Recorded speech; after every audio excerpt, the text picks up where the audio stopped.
I was talking to somebody here who went through that period. I mean, I think a lot of us, the converts, do that, especially if you're younger.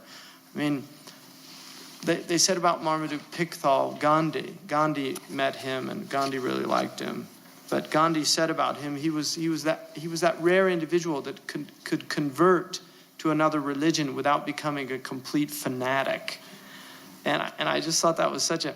Now, the only person I know like that is Dr. Winter, because I've known him since we both converted. Like, I think I met him the first year I converted, and it was the first, because we converted the same year.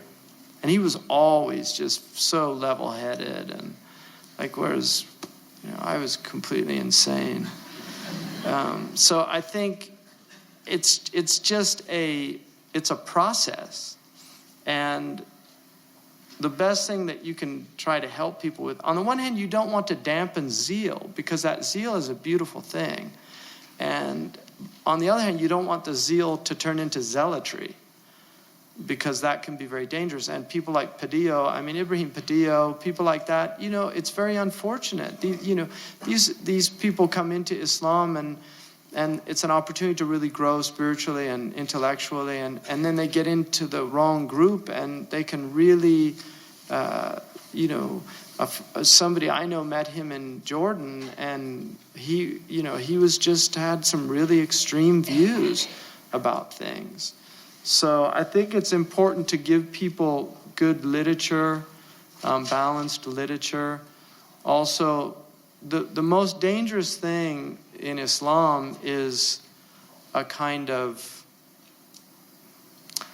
it's when you really start thinking that you know and everybody else is wrong. That's just a really dangerous position. I mean, I'll give you an example. Yesterday, we were in the Haram, and there's this man, he's from the Salihin in the Haram.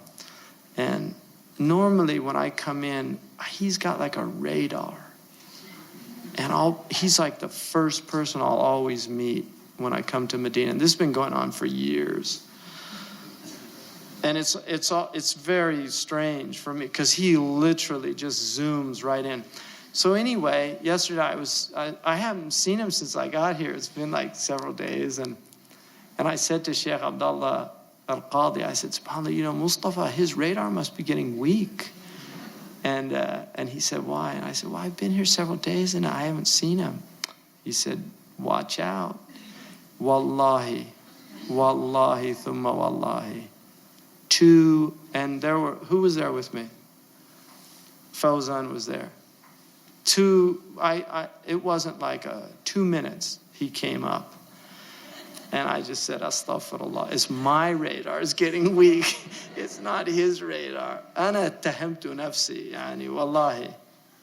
I just said, astaghfirullah. You know, it's just such arrogance.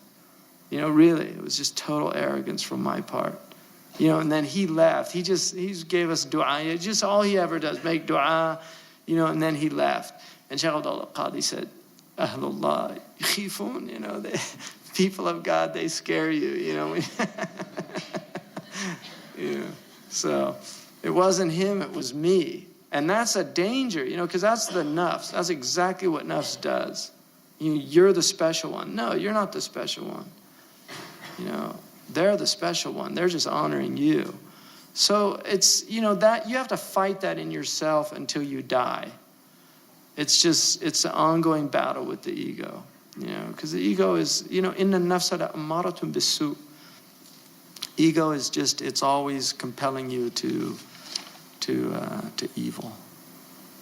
The ambassador of the Prophet